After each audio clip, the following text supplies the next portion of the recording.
Tattoos have always been a form of self-expression.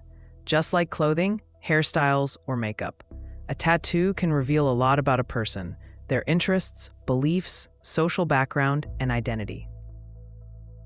Today, tattoos can even indicate potential health problems in the body. But how did humans start marking their own skin in the first place? And why did it become such a universal practice?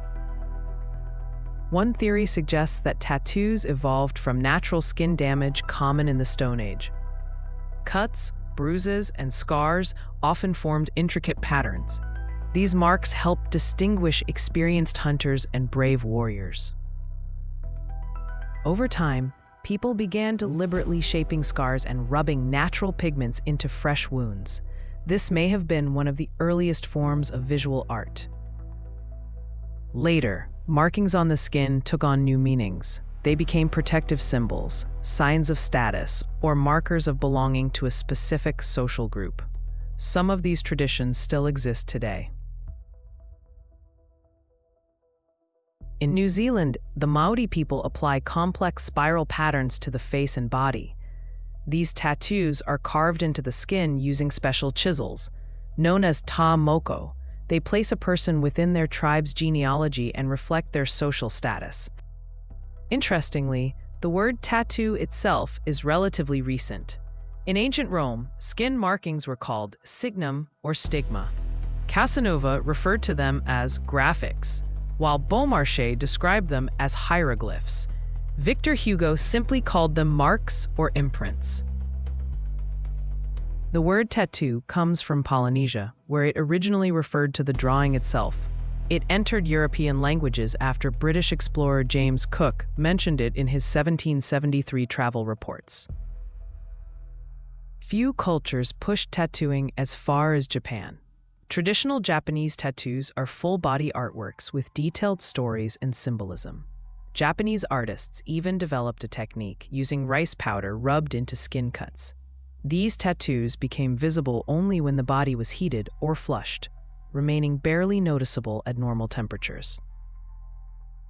Fully tattooed bodies later became strongly associated with the criminal underworld, including the Yakuza. When joining the organization, members received new names like Tiger, Nine Dragons, or Roaring Storm, which were then inked onto their backs or chests. The tattoos weren't always voluntary. In Japan, tattoos were once used as punishment. A first offense meant a horizontal line across the forehead. A second added a curved line.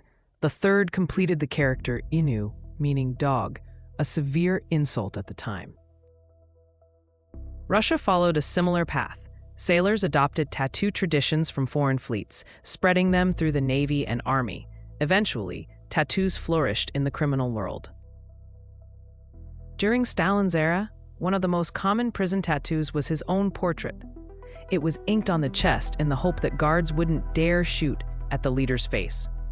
Ironically, Stalin himself had a tattoo, a grinning skull, from his revolutionary youth.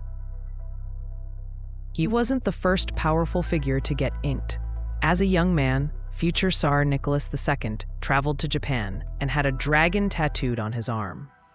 A shocking act for European royalty at the time.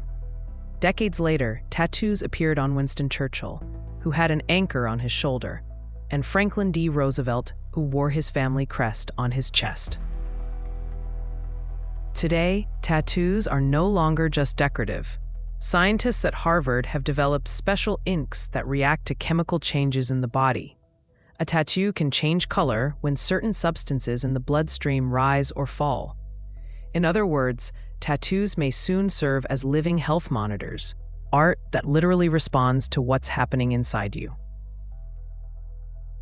And that's baby science for you.